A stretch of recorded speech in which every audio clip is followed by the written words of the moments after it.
Seahawks podcast then. Rob Staten, Robbie Williams with you as well here today. And the point of this podcast is to preview the first game of the season, which is finally here on Sunday. You know, it's been a long time since there's been some football in that Super Bowl between the Chiefs and the Niners, and it's good to have it back this week. The Seahawks kick things off on the road. It's an NFC game against the Atlanta Falcons.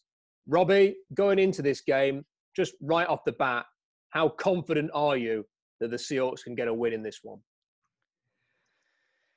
Yeah, I mean, I'm confident. There's a lot of things that I see that we could have, issues, coming out of the gate. I think it really kind of comes down to who has the ball last. But with Russell Wilson, a quarterback, and the way we play, I mean, I always feel confident going into a game that we have a chance. But, first game of the season, no, there's been no preseasons or anything like that. So, every time you go into, week one, it seems to be ugly football. But I'm pretty confident in it. See, the way I sort of look at this game is sort of remembering how they played the Falcons last year. And let's not forget, the Falcons were 1-6 when the Seahawks played them last season.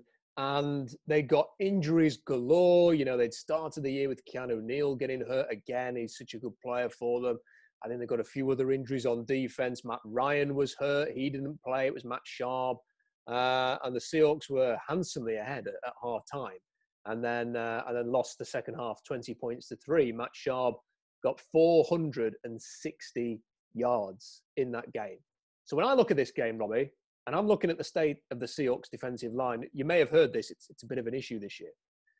When I'm looking at the state of the defensive line, I'm thinking, Matt Ryan and Julio Jones, if you've got them in your fantasy teams, you better start them this weekend because they're going to put up some stats. But on the other hand, I also think that they could easily have a huge day. Matt Ryan could have 400, 500-yard passing game. Julio could have 150 yards receiving. And the Seahawks could still win. Because I think that there's a chance for Russell Wilson to attack the Atlanta Falcons defense. And I think if the Seahawks red zone defense can hold up, and if some of these long drives, or if they're going to give up some plays, if they only end up in 3 points as opposed to 6, 7, or 8, then that will give Russell Wilson a chance to just be better than Matt Ryan on the day and give the Seahawks a chance to win. Yeah, I mean, and Russ could have a big day too. I mean, you look at the defensive backfield for Atlanta. I mean, they don't have Desmond Trufant anymore. They did draft AJ Terrell, and who knows if he's going to be, a lockdown corner. But I mean, he's a rookie, first start in the NFL. I'm sure nerves and things. DK Metcalf, Tyler Lockett, those guys could have some big games too. So it could go both ways. Now, one of the other fears that I have really about the Seahawks, it is the trenches overall, because when you actually look at the offensive line and the defensive line, on defense, it's going to be tough. Jaron Reed, hopefully everyone's hoping he's going to have a big year. Alongside Poona Ford, they're going to come up against guys like Alex Mack, who are really, really good, really established center. They've got a very good left tackle in Matthews. It's going to be tough for the Seahawks to create pressure there. On the other side of the ball, though, they've brought in Dante Fowler, who's had success against the Seahawks when he was with the Rams. They've got Grady Jarrett inside. They've been trying to build up this defensive line a bit more in the last 2 off seasons. That's going to be a test for Ethan Posick, who's back at center now, for Damian Lewis, who's a rookie, and for Brandon Shell, who is a new starter. There's been positive sounds about the way that Shell has performed, Robbie, but this is still a guy that was benched by the Jets last year, and he needs to prove that he can hold down that right side of the line. Yeah, I mean, and really it comes down, can they establish the run as well? Like, can the offensive line get a good push and, open some holes for Carson and Carlos Hyde? I mean, it's going to be a tough task right out the gate for them going against those guys, to be able to establish the run and do what Pete Carroll wants to do, is run the football, control the clock. So, yeah, I mean, there's a lot of different things going into this game. I definitely think it's winnable, though. I think, I don't expect it to be pretty, though. So I think Seahawks fans should not expect pretty football, like I've been saying the whole time. Like the first few weeks they tend to be pretty ugly football, and I expect this to be a pretty ugly football game. That's an interesting point. I think that more so than ever. I mean, it's pretty ugly usually the first game of the season for most teams. You're going to see the Chiefs and the Texans tonight. I'm saying this, it's going to be 40 points to 38. It's going to be a lightning game. everyone's going to look great who isn't playing on defense. But generally speaking, teams do not look pretty in the first week of the season. You get a lot of squalid games, kind of teams feeling their way into football shape. A lot of guys adjusting to scheme and learning things on the road. And I think with the Seahawks and the Falcons in particular, they've not been particularly good starters. The Falcons, I think, 2-3 in opening games over the last few years, and they've had some really disappointing first games. Been hammered last year in what ended up being a horrible start for the Falcons.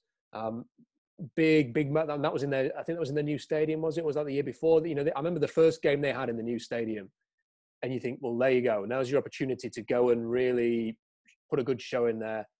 And they were flat, and I think they lost to someone like the Eagles or somebody like that. They've not been particularly good starters. When they've won on opening day, it's been by the odd point or two when they were expected to perhaps do better. From the Seahawks, on the road with Pete Carroll, 1-5 on the road in week one. The Seahawks, Robbie, have been an absolute disaster zone on the road in week one. You think back to that horrible Green Bay game where, you know, it was a winnable game and they just didn't do anything for a half. And then neither did Green Bay, in fairness. And am I right? Was there an interception by Nas Jones that was called back or something like? You remember that? God, that feels like about 10 years ago now. It was only like 3. You know, had all crazy stuff going. Second half, you know, they didn't do much of anything in that game. Even when the Seahawks have been at home, they have really struggled on opening day. You think last year, played the worst team in the NFL and won by, I think, a point. Remember the Dolphins game a few years ago? Again, one of the worst teams in the NFL. Relied on a Russell Wilson on one leg throwing a touchdown with about 10 seconds left to Doug Baldwin to win that one. So, you know, they've not been particularly fast starters either. So I think this is probably set up, like you say, to be somewhat ugly. But I just fear for the production the Falcons could put up there, you know, really take advantage of a new look Seahawks defense and a really poor defensive line. Julio is, if you look at Julio's stats against the Seahawks, consistently very good. Matt Ryan has had success against the Seahawks over the years. I think it's going to put an awful lot of emphasis on Russell Wilson in this game. Yeah, I mean, it's one of their strengths versus one of our strengths, right? Their offensive, you know, outside receivers, Calvin Ridley, Julio Jones, you know, versus, you know, our secondary, which is much more improved this year. And it'll really become down on how well does Trey Flowers play this week. You know, he's definitely going to be starting. He's definitely going to be thrown in the mix. And, you know, I know he struggled last year in the sophomore season, but yeah, I still have good high hopes for Trey Flowers. I think, you know, Shaquille Griffin struggled his second year as well. So hopefully he has the same kind of turnaround. Yeah, I guess it doesn't really help if we can't get any pressure on Matt Ryan. But, you know, stopping the run is going to be another big thing too. You know, Todd Gurley is there now, and you know, who knows how much his knees can hold up. But I mean, he's always been fairly good against the Seahawks, and so, you know, we got to stop the run there as well. I think, you know, Todd Gurley, if he has one game in him for this year, it's going to be week one against the Seahawks. He just always, even last season, you know, when the Rams came to Seattle, he managed to stick in a couple of touchdowns, didn't he, or something like that. So, yeah, he's always, I think it's going to be really interesting to see how the Seahawks approach the start of this game, Robbie, because there's been a lot of noise. It's increasing. You know, we've talked a bit about the way Colin Cowherd has spoke this offseason, and I noticed again yesterday, he was actually specifically name-checking the Let Russ Cook and all of the people on Twitter who talk about it. It's even reached the Cowherd show now. And, you know, this is a noise that has increased. Russell Wilson was asked about it, and he didn't give one of his political, robotic Russell Wilson answers. He was like, well, yeah, you know, let's cook. You know, he was quite interested in the whole Let Russ Cook thing. So I think it will be interesting to see how the Seahawks approach this one, especially because of some of the flaws that are on that team. For years, the Seahawks have started too slowly, have put themselves in a deficit at best and in a huge hole at worst, and have needed these huge epic comebacks and, you know, just made life difficult for themselves. Games have been closer than they need to be. Can you remember in 2013 when they played the Jaguars in week 3? And it was like 45 points to 10 or 17 or something like that. When's the last time the Seahawks just absolutely smashed an opponent that wasn't fit to be on the same field as them? It just doesn't happen anymore. They always play down to their opponents. it'd be great to see some faster starts. But how do you do that, Robbie? And is there any chance of a fast start in this game, given everything we've talked about, the first game stuff and I don't know, the nature of the Seahawks? How realistic is it that they will come out and play fast? And here's another question that I want you to answer as well. If they try and throw too much because they hear all this noise, because they want to make Russell Wilson the focal point at the start, is there any danger that they will look like they did in the first two games of 2018 when they started 0-2, when Pete Carroll came out afterwards and said, I need to have a word with Brian Schottenheimer because he's throwing too much? And the Seahawks didn't look good in those two games that they lost at the start of the season. And it put them in a hole for the rest of the year. They finished 10-4. If they'd have won one of those games, it would have been a very different season. Well, I think the difference between this year and 2018 is you've got a better core of weapons than you did in 2018. You're adding Greg Olsen to the mix, who I feel like is a top tier tight end. I think he's going to do really good blocking and receiving, so you can mix it up a little bit there. And I think it really comes down to how creative are they with the play calling. I mean, Seahawks are pretty predictable on their play calling. Every once in a while, they'll throw in some sort of, tricky play, but for the most part, you think that, first down, second down, they're running the football, third down, they're throwing.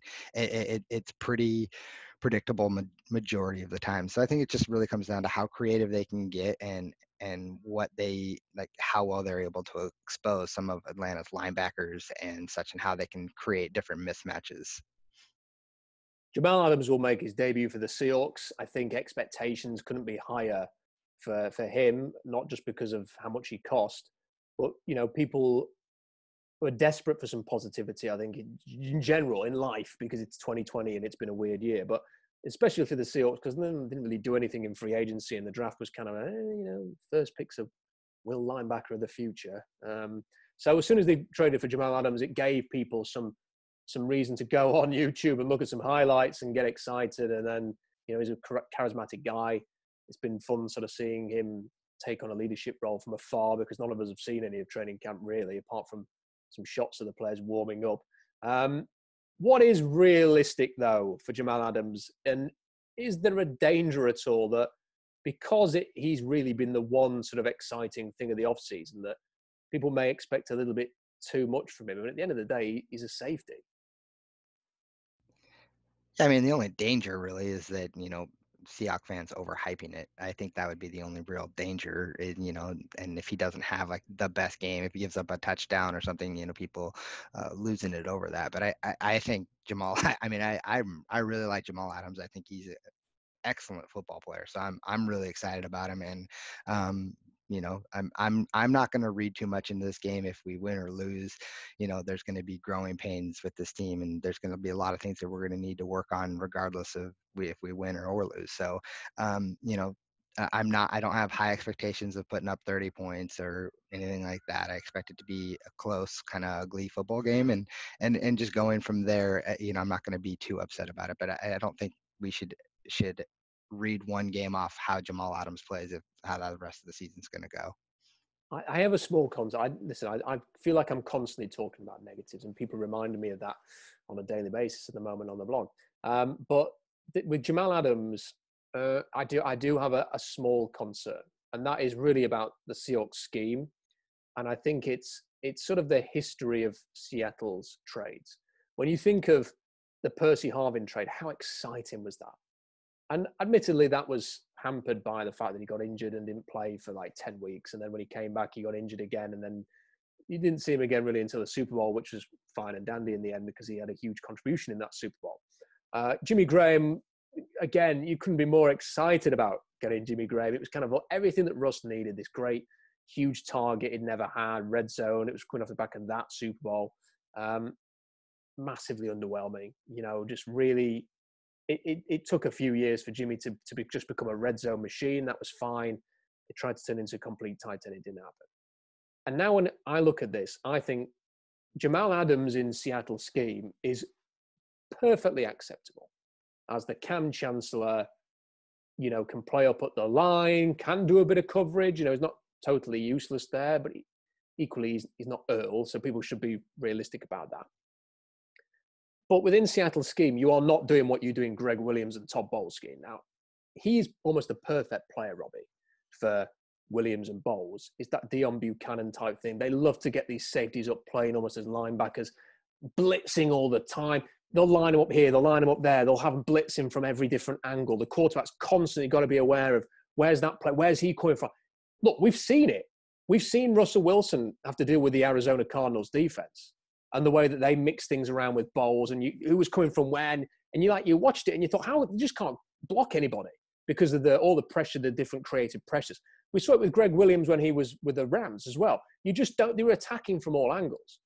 And that's what those kind of defenses do. And because Adams is so quick, because he can fight, he can read the play and he can find a gap. If he thinks, right, okay, my responsibility is this, but I've got a chance to blitz, I can go and do it. And he had that freedom to do it. In Seattle, it's not that way. And it's never really going to be that way. He's going to be Cam, which is stout, strong, tough, up the middle. But in Cam's career, he had 2 sacks. They didn't ask him to do a lot of blitzing. They may just tweak things a bit for Jamal Adams, but they're not going to go all, Greg Williams all of a sudden. And my concern is that 6-7 weeks in, he won't have a sack. He'll be playing perfectly well, but people are going to start to wonder, hang on a minute. This cost 2 first-round picks and a third in Bradley McDougald. When's he going to pick a pass off? Not have many interceptions in his career. Where's be 3 sacks? And that's unrealistic.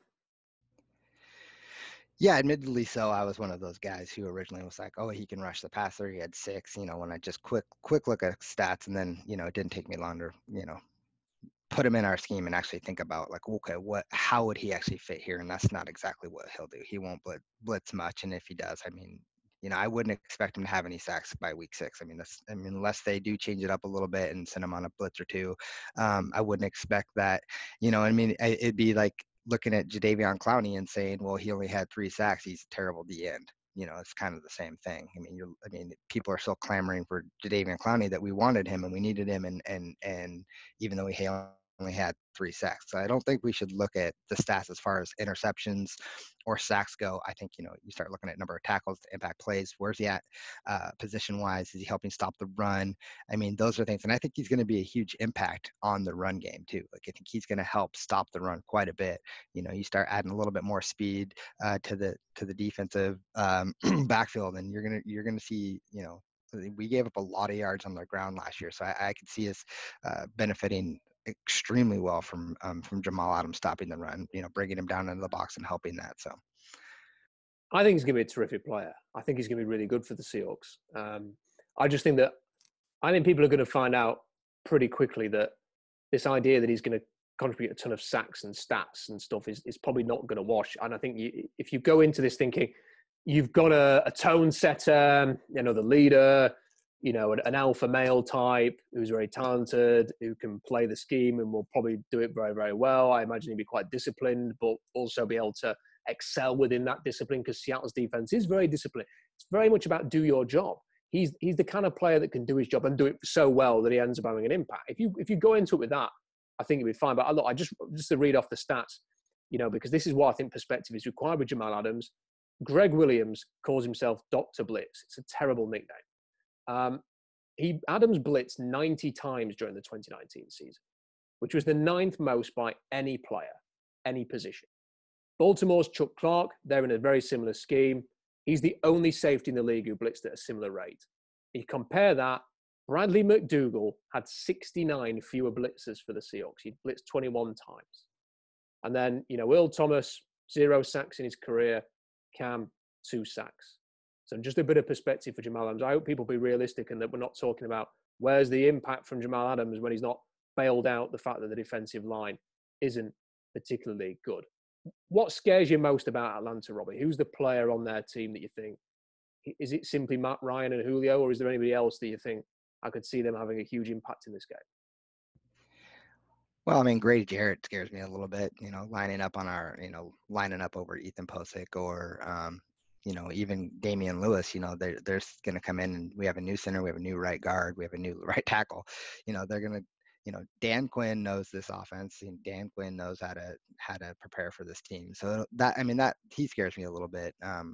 But yeah, Julio, he's the guy, right? I mean, he's the guy you need to focus on. But I mean, if I'm gonna go outside the box, Calvin Ridley, I think is an excellent wide receiver. And I think, you look at him and he's the guy that, if we focus on Julio, he's gonna be open. He's the other guy that, he's the one that's probably gonna be lined up with Trey Flowers and or even lining up in uh, inside and not on the outside. He's the guy that I would say on the offensive side that I'm really nervous about.